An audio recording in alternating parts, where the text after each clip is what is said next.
So friends Odisha staff selection commission तरफ जो office order T बाहर आपने देखिपे जमीक रही श्री रे रही कैंडिडेट नेम रही कैंडिडेट बियरिंग रोल नंबर रही while appearing in the preliminary examination of combined graduate level recruitment examination 2024 जो सीजीएल आरई 2024 एग्जामिनेशन होता जोटा कि 20 अक्टोबर 2024 आपर एग्जाम होता से ठीक कौन होता ना जड़े कैंडिडेट जी की ना रही रोल नंबर रही was found in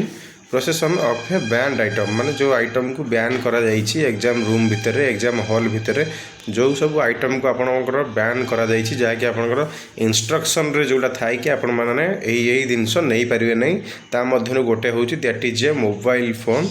inside the examination hall ताको पाखरु मोबाइल फोन बाहर थिला एग्जामिनेशन हॉल रे हुए तो व्यस्त भितर सी फोन नहीं चली जाइए एग्जाम हॉल भितर को अथवा सी जति लेट रे पहुँची थे तांको जल्दी जल्दी रे पड़े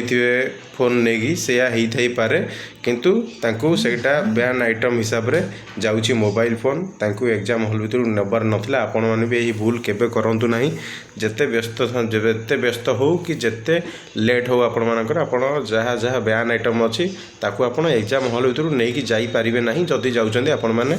तो आपण मैंने एग्जाम रू तो बैन हे 3 वर्ष बैन हो आगू जो आसुवे एग्जाम पे तो ठीक है देखूँ लेटर रे कौन रही the candidate was asked to submit show cause for violating the rules and regulation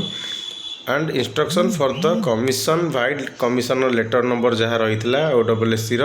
तापर डेट भी रही 29/10/24 लेटर करा जाइतला जे तुम जो वायोलेशन करीटा जो बैन आइटम नहीं की जहाँ रूल भांगीच तो सेटापी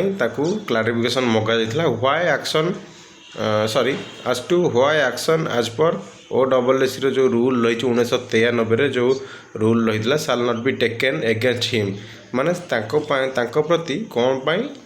एक्शन किसी निया जीव ना 1993 रूल अनुसार गोटे क्लारिफिकेशन मगा जाइतला जे लेटर कराई क्लारिफिकेशन मगा जाइतला जे आपण दियंतु आपणकर सठिक यार सठिक जहाँ आपणकर रही तार माने यार सठिक रीजन दियंतु जे कौन पे आपण ऊपर एक्शन निया जीव नाही जो कि रूल रही तो ठीक अच्छे तापर देखंतु हाउ कज रिप्ले तार रिप्ले से देइथिले कैंडिडेट जनक रिप्ले देइथिले तापरे in the matter wide his application dated 5/11/2024 5 नवेम्बर से रिप्ले देइथिले द सो कज replay was examined and found not satisfactory जो कमिशनर अच्छी कमिशनर को ठीक लगिला नहीं से जो रिप्ले देले से रिप्ले मन पसंद है ना जे ये गोटे रिप्ले बोली सी भाविले नहीं ताकू तो ठीक अच्छे से जहाँ भी जो कौन कारण भी मोबाइल फोन नहीं था जल्दी रे नहीं था अथवा किसी भूल कारण भूली जाइए नहीं था से जहाँ हेले भी जो कमिशनर अच्छा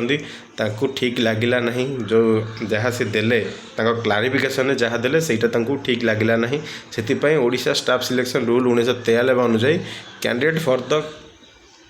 से candidate candidature of the candidate for the CGL RE 2024 ताकू कैंसल करा जाइछि cancelled and the commission also ताकू तथापि कमिशन तथापि ताकू भी ताकर एड्रेस ये अच्छी सब ठीक ठाक अच्छी एड्रेस तो ताकू 3 वर्ष पर्यंत जमी आप देखिपे कमिशन सीजीएल आरई तो ताकू कैंसल कले तापर देखते ये examination to be the conducted by Odisha staff selection commission for a period of देखो तो ओडिशा स्टाफ सिलेक्शन कमिशन जहाँ भी एग्जाम करिवो for the period of 3 year जाए ताकू बैन करा जाइछि आउ एग्जाम देवाई योग्य विवेचित करा जीवो नाही ताकू भी ऑलरेडी लेटर हो जाइछि तो आपण माने यही भूल केबे भी करंतु नाही जत्ते व्यस्त थांतु जत्ते जल्दी थांतु यही भूल केबे करंतु नहीं जहाँ भी बैन आइटम आपनकर रही आपण माने ताकू केबे भी आपनकर एग्जाम हॉल भितर को नहीं कि जांतु नाही थैंक यू।